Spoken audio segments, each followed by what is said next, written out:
Somos una familia peregrina. ¡Yeah! ¡Qué familia más bonita! ¡Gracias, Dios mío! ¡Sí!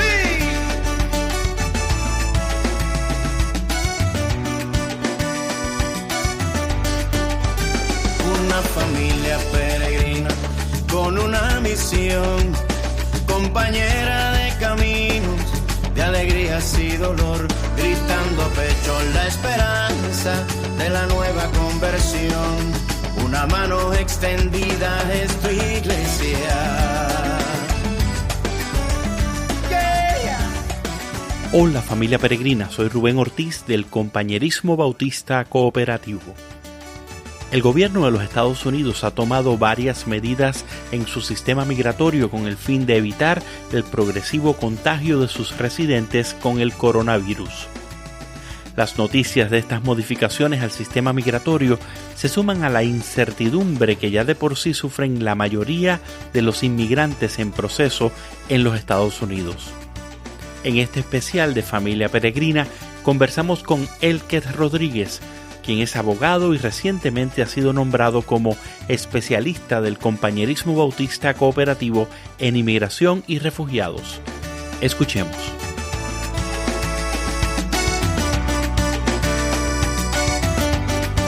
Elket, qué gusto que estés con nosotros. Gracias por atender la llamada y por dedicarnos un poco de tiempo. Hace poco que estás con el Compañerismo Bautista Cooperativo y eres parte de esta familia de la Red Latina también.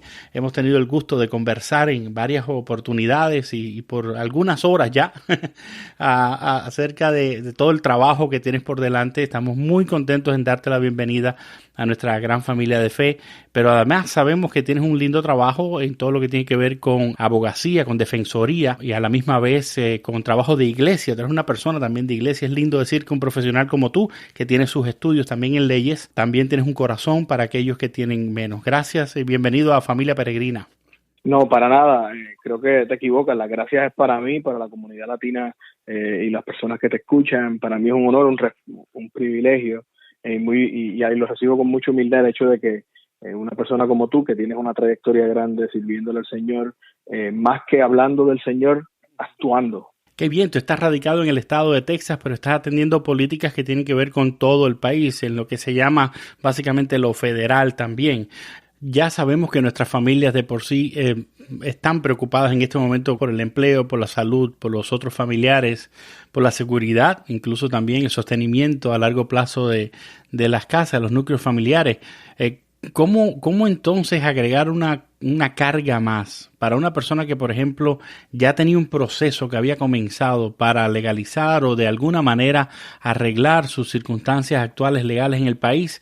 ¿Qué nuevas preocupaciones está trayendo esto o demoras y demás? Bueno, el Servicio de Ciudadanía e Inmigración de los Estados Unidos suspendió todas las entrevistas y todos los servicios que requieren la presencia física del inmigrante hasta el 1 de abril del 2020. Uh-huh. El 1 de abril del 2020 es la semana que viene.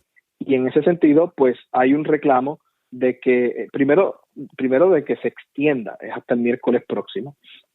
Así que para que lo sepas, hasta el miércoles próximo, ese servicio a la comunidad inmigrante, que sepa que hasta el miércoles próximo no van a atender a ninguna persona en servicios personales. Esos que, por ejemplo, sería entrevistas de ciudadanía, toma de datos biométricos, lo que le conoce mucha gente como la toma de huellas dactilares, ese tipo de servicios, entrevistas que tengan lo que le llaman la toma de juramentación de lealtad, ese tipo de servicio que requiere que usted esté frente a un servidor o un oficial del gobierno de los Estados Unidos. Esos han sido cancelados hasta el 1 de abril.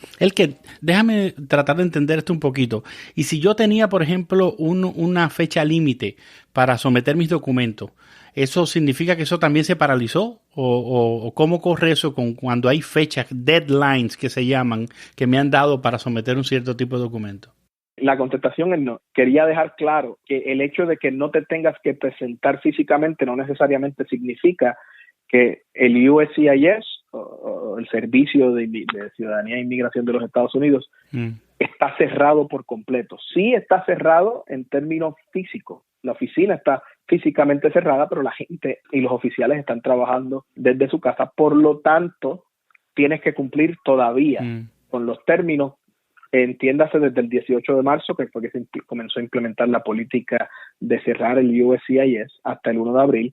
Durante todo ese término, hasta ahora, por lo menos puedo decirte hasta el día de hoy, que es el 26 de marzo, los términos están corriendo. O sea, el deadline tenía que cumplir con él. Esto genera un problema para la comunidad inmigrante. ¿Por qué? Porque mucho bufete de abogados, mucha entidad sin fines de lucro que le provee servicios a los inmigrantes han cerrado sus oficinas, obviamente de manera tal de que eviten el contagio. Así que es responsabilidad del cliente en comunicarse con sus abogados, es responsabilidad del cliente tratar de condenar con esa entidad sin fines de lucro y en última instancia tendrá que él hacer la gestión frente al gobierno, al USCIS, de presentar sus documentos y es importante dejarlo claro, hay una excepción, pero es una excepción que solamente se da en circunstancias bastante complicadas, es difícil de probar, pero se puede pedir que de tener alguna situación particular, que la persona entienda que amerita una extensión de algún término, de esos términos que están corriendo, de ese tiempo, o alguna alteración, puede solicitar en casos se le llama la regla de las situaciones especiales, y obviamente se le pide al USCIS que por favor extienda ese término. En ese sentido, USCIS tiene discreción, o sea que no significa que se lo van a dar porque usted lo solicitó, significa que obviamente el gobierno tiene la facultad para extenderlo, y obviamente en medio del coronavirus yo creo que se puede plantear ciertas cosas que puedan extender ese término, pero tiene que pedirlo. O sea que los términos siguen corriendo. Te quiero añadir para terminar, contestándote esta pregunta, que la comunidad jurídica y los grupos que luchamos por los derechos de inmigrantes estamos pidiendo que esos términos sean extendidos.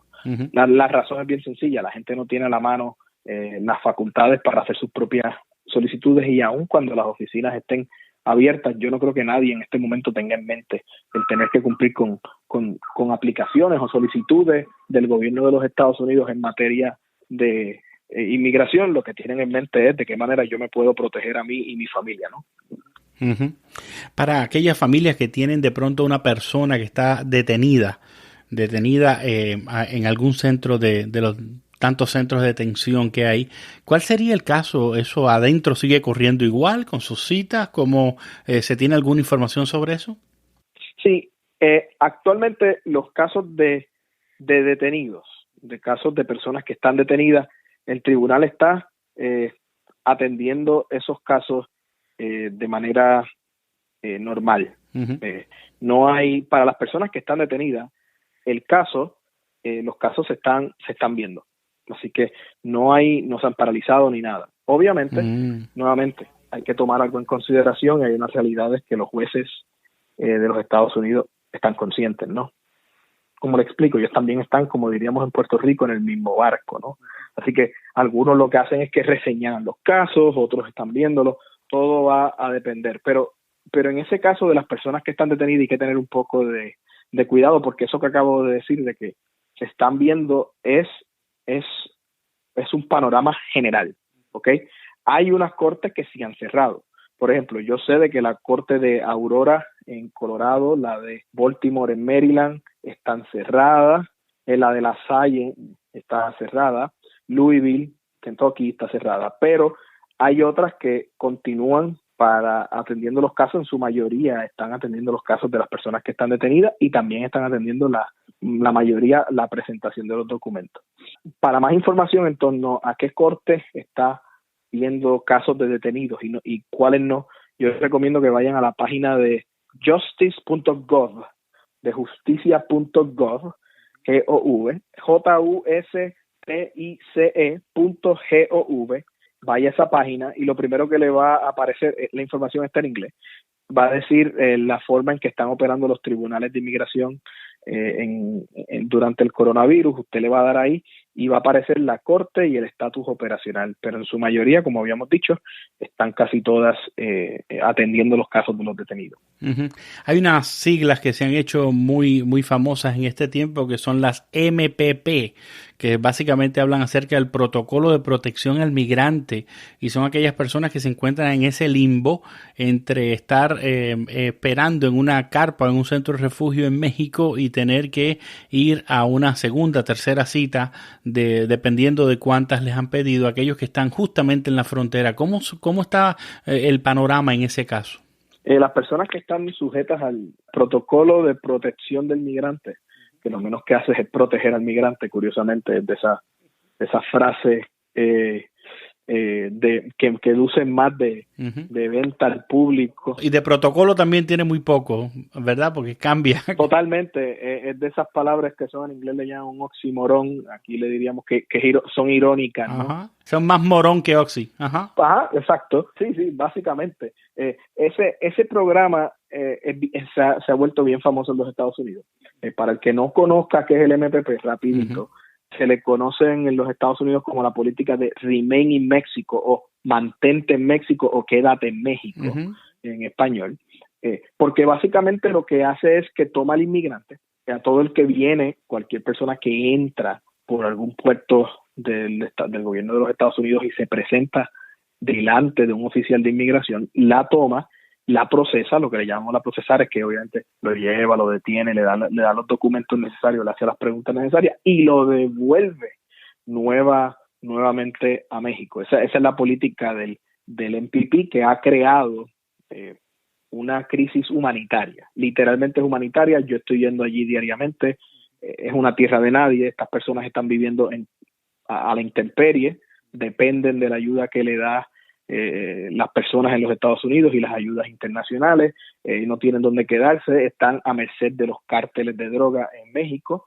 Han habido múltiples, y lo digo así, sin ningún tapujo, porque en la realidad han habido violaciones, asesinatos, cortes, asaltos a personas, raptos y secuestros de niños y de personas para el bajo mundo. En otras palabras, esta política ha sido muy buena y muy lucrativa para los cárteles y el bajo mundo, en realidad, poniendo a estos inmigrantes expuestos allí. Importante, estos son dos datos que te dejan saber quizás la naturaleza racista de la política. Tienes que hablar español para estar bajo el programa de MPP y no puedes ser mexicano, porque los mexicanos pues entran directamente a los Estados Unidos, piden su asilo y aquí se quedan en lo que se manejan.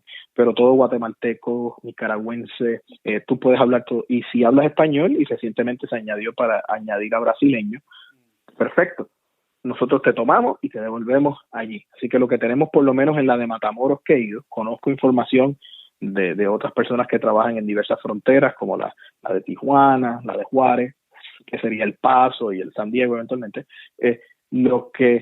Lo que nos dicen es básicamente lo mismo. Hay miles de personas, en el caso de Matamoros, que es la que yo visito constantemente, Matamoros, Brownsville, aquí en Texas.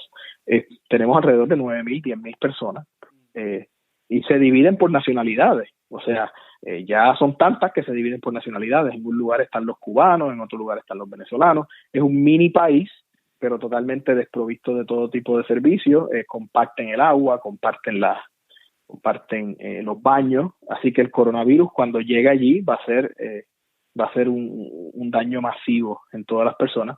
Esa es la política del MPP, y en ese sentido, para adelantarte lo legal, el estatus de esto, todas las personas que tengan casos pendientes del MPP, hasta el 22 de abril, la persona se tiene que presentar al puerto de entrada y un oficial le va a dar la fecha de su próximo señalamiento. O sea que se están reseñalando. Pero a diferencia de las cortes regulares acá en los Estados Unidos, lo que se hace es que usted se acerca al puerto de entrada y se le entrega un documento y ya, en las de aquí pues el juez envía una carta y se notifica. Pero allí, o sea que los inmigrantes tienen que todavía permanecer allí hasta que termine la crisis, para entonces que se atiendan los casos como una manera de detener el flujo migratorio de la frontera sur hacia los Estados Unidos, que es el fin y el propósito de la política. Elket, gracias por esta información. En la plataforma donde usted esté escuchando el programa están en las notas esta información que Elket Rodríguez nos acaba de dar acerca de lo que está aconteciendo en el sistema migratorio. Es bien difícil la circunstancia. Unas últimas palabras, Elket, tú que estás viendo la situación diariamente ahí en la frontera. Hay tres cosas que yo quiero dejar claro antes de irme. Primero, si usted tiene un caso de no detenido, o sea, que usted está en los Estados Unidos esperando su caso y durante estos días tenía alguna fecha de señalamiento, el tribunal le va a enviar una